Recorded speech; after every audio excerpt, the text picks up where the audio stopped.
Hello everyone, this is Doug, and in this video we are going to talk about theoretical yield, and that's a part of stoichiometry where we just try to predict, right, how much product we form. So like I mentioned before in a previous video, right, stoichiometry just helps us answer a lot of different questions we have about reactions, right? So I put a reaction down here. This is the burning of butanol that I put up before. But the idea here is that one thing I can do is I can say how much of a product should be formed when I start with a given amount of starting materials, right? That's a mole ratio where we say, oh, I start with one of these starting materials, so let's say the C4H10O, and I want to know how much of a product, like let's say carbon dioxide, or it could have been water, but let's just say carbon dioxide. All right, the idea is that this ratio right here, that would be this first type of question up here, right? How much of a product should be formed, right? So I can say, oh, I start with so much C4H10O, how much carbon dioxide should I form? Another question you could ask is how much of one reactant do I need to add to completely react with another one, right? So, well, what if I have this? How much of that do I need? All right, what's this relationship? That's another type of question and that you could ask yourself. Like, oh, I'm trying to do a reaction, how much of the other reagent do I need to add? And then the last one, like I said, is if you have one product and another product, you can ask yourself about their relationship too, which is what this last question is asking, right? So stoichiometry is all of this. It's just comparing two different things in an equation using a mole ratio. Now, what this video is going to talk about is the fact that the red one here, whenever you start with the reactant and you're being asked a question about the product, these are theoretical yield problems. And I may have mentioned that in the previous video, right? Technically, these are quote unquote theoretical yield problems. And they might be described as find the theoretical yield of something, or it might just be like I showed in previous videos where you're just being asked to figure out how many grams of a product there are. Whether or not someone says the word theoretical yield, it's just when you try to think about how much of a product you should get. I did some in the previous video, so I'm not going to do a ton in this video. I'm going to show you how to go through one and just point it out, and then have you do an example, and that's it. So as a reminder from here, right, this is, for theoretical yield problems, you're always going to start with the mass of something, and you're always trying to get to the mass of something else. So they're almost always going to involve at least 3 steps, because you're going to need to use the molar mass to get to the mole of the thing, a mole ratio, and then you're going to need a different molar mass to get from that mole, that new type of mole, to the new mass. So they're all going to involve at least 3 conversion factors. So let's take a look at this example. Again, my background is in organic chemistry, so I tend to think of a lot of organic examples. But this is absolutely the type of problem that I would have to solve every day in the lab, right? I need to know if I mix these things together, how much product should I get? So this question is saying, you have benzene and hydrogen react to make cyclohexane. Now, it doesn't matter that if you know whether or not you know what benzene or cyclohexane is. What matters is that you have the formulas so you can figure out the molar masses if you need them. So remember that the first thing we need to do, always, always, always for these, is write a balanced equation. So I'm going to start with my benzene. C6H6 plus hydrogen, apparently. And remember that hydrogen is a diatomic element, so I need to put a 2 underneath it. There's no such thing as just H. Hydrogen as a pure element is always H2. And then C6H12 is apparently my cyclohexane, and that's really it. And so you may want to pause here to balance this. It's not balanced right now. My hydrogens are off. So you may want to pause to balance it. I'll just give 1 sec, and then I will tell you that the only thing you really need here is to put a 3 in front of that hydrogen. Now it's nicely balanced. I've got 12 hydrogens on the left, 12 hydrogens on the right.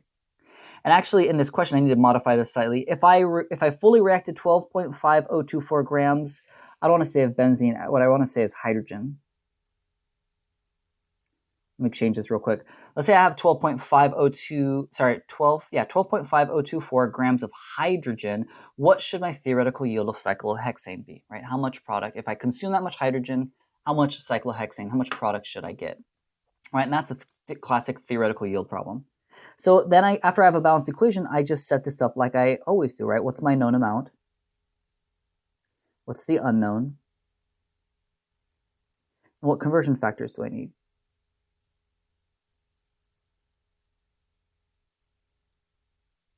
And so if I look at my problem, apparently I have about 12.5 grams of H2, so 12.5024 grams of H2. I'm looking for, it's saying what's the theoretical yield of cyclohexane. The theoretical yield, by the way, is always going to be in grams. We don't ask for moles. We ask for grams, right? When you make somebody something, they want to know how many grams, how many kilograms you're going to make me. They don't want to know what's the count of molecules you're going to make me. They want to know what's the weight, what's the grams, what mass you're going to make. And so it looks like we're looking for grams of cyclohexane, so C6H12. Now, since this is a stoichiometry problem, I'm being asked to use an equation and compare the ratios between two things. I know right off the bat that I need my mole ratio. So I'm just going to go ahead and get a mole ratio between my hydrogen, which is what I start with, and my cyclohexane, which is what I end with.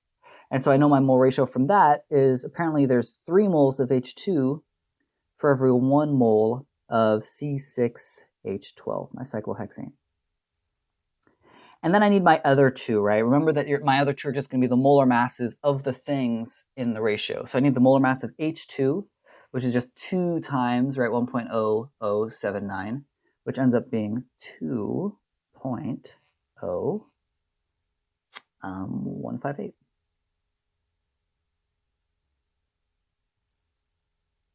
And again, I'm just adding up, right? In this case, I just added the mass of 2 hydrogens.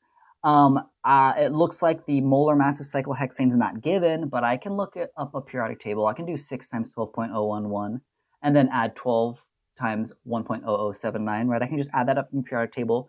And if I do that, I should get 84.1595 grams of C6H12 for every 1 mole of C6H12. So I've got my molar mass.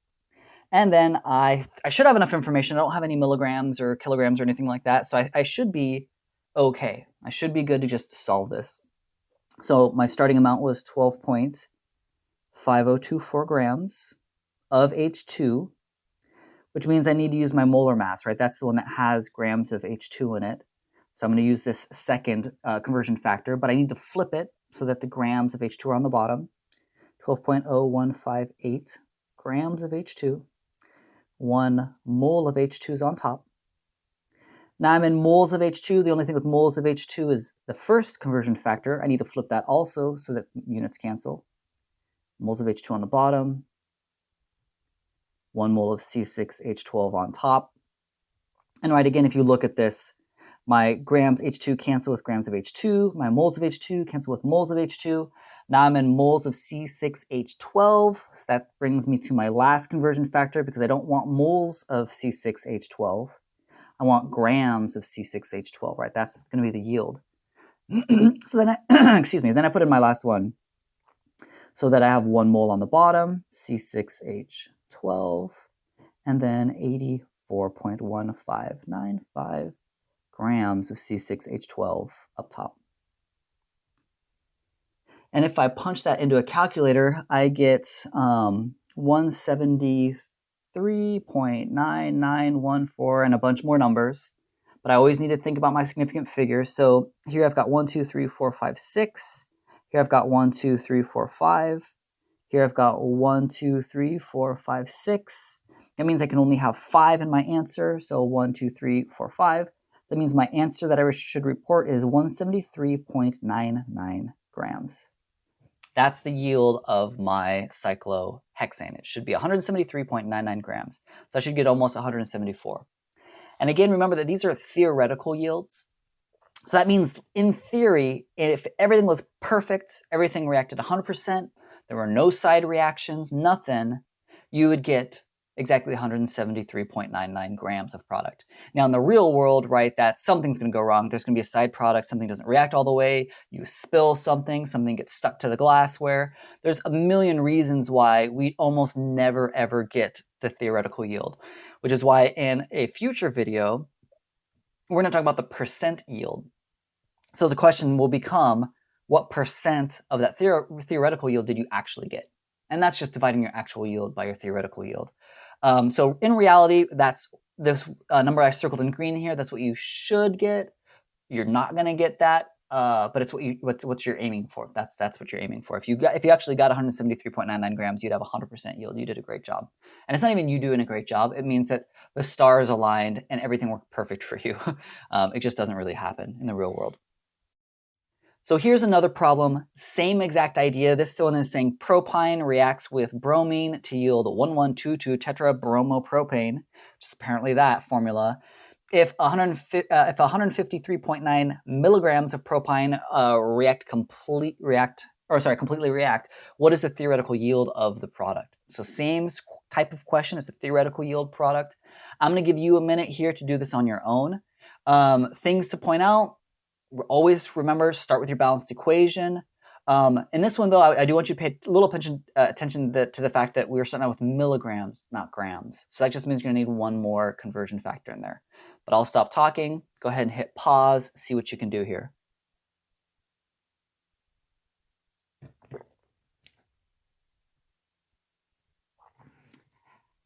Okie doke. So hopefully you try this out so we can see how well you're doing, what you understand, what you don't understand.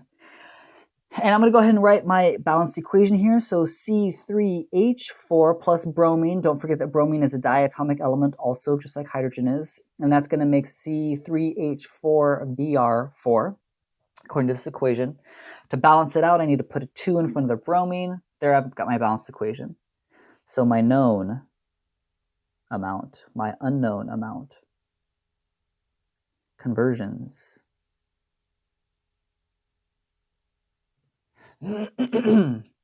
So my known amount, right, if I just look at the actual question, apparently my known amount is 153.9 milligrams of this propine, C3H4. I am looking for the yield of the product. I didn't even say really what the product was, but I know that the product is that C3H4 Br4. Again, remember to just assume that we're looking for grams for that. And then the conversions, right? I know I'm going to need a mole conversion. This one's asking about propine to the tetrabromopropane. That's going to be nice. That's just a 1-to-1 ratio. And just because it's 1-to-1 doesn't mean you don't need it. You still need it. It's just mathematically it's going to kind of be irrelevant, but it still helps you make sure that you have all of your unit conversions in the right places. So please don't skip it just because it's a 1-to-1 ratio. You want to still include it. So there's my mole ratio, and then I need my molar masses. So molar mass of C3H4 is just going to be 40.0639 grams of C3H4.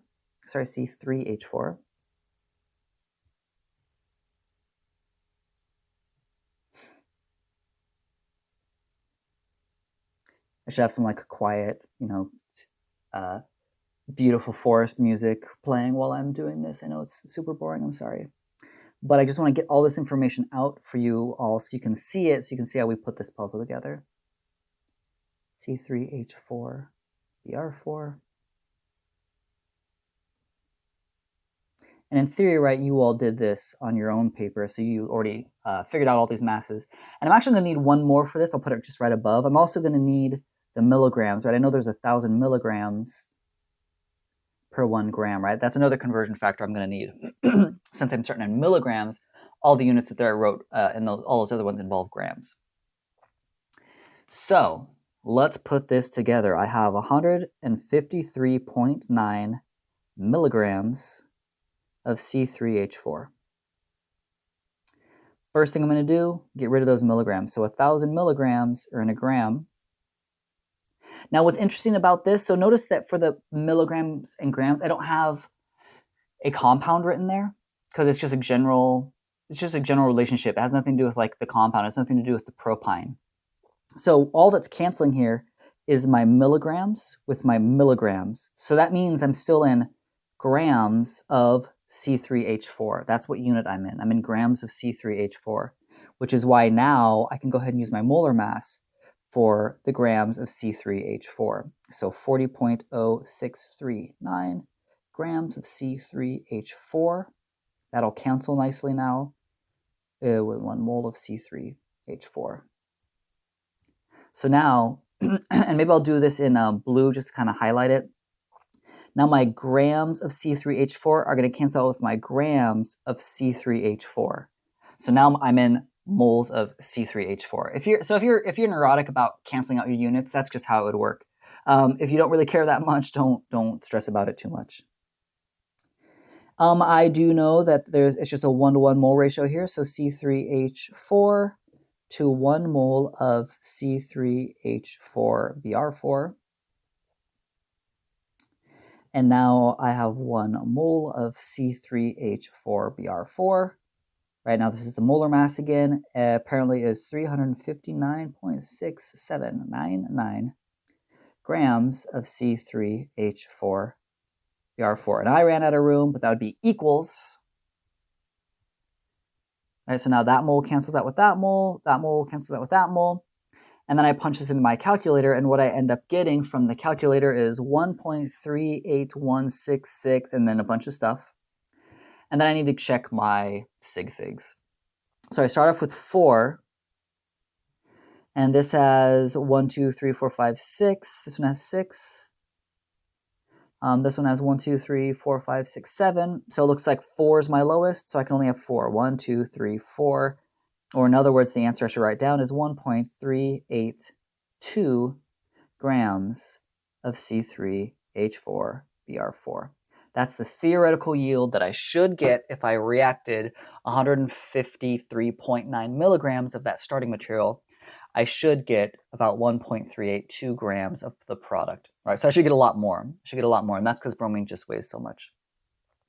So that's how you do the theoretical yield problems. Again, they're not really different than the previous video, than just doing all those mole ratios. It is one of those types of problems. It's just when you are finding the amount of a product, we call it the theoretical yield.